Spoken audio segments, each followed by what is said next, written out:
Assalamu alaikum to all of you. I am Umar Qureshi from Dr. Sirajul Islam Medical College and I am in the 4th year. I am the team member of the Medimartt. Medimartt is a medical platform for the medical students. So today's our topic is the planes of the body. So let's discuss over it. So as you all can see that this is the skeleton. Okay.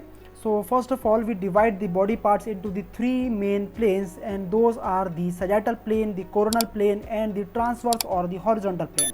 So first of all we will see the sagittal plane. Okay, sagittal plane is a plane which divides the body into the two different parts, that is the left part and the right part. Okay, so as we are sitting opposite over this skeleton, so that's why our right will be the left of that skeleton and our left will be the right of that skeleton. So this will be the left part and this will be the right part. Okay, so sagittal plane divides the body or the body organs or the body parts into the right and left parts.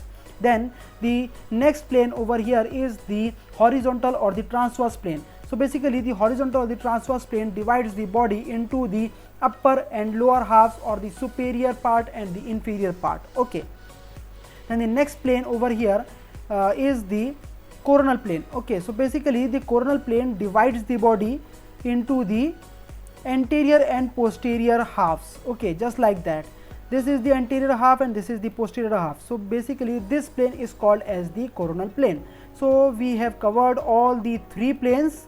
Okay, so we will repeat what are the three main planes: the sagittal plane, the transverse or the horizontal plane, and the third plane is the coronal plane. Okay, so these are the planes. If you love the video, then please do mention your friends and please try to share it as much as possible, and thanks a lot.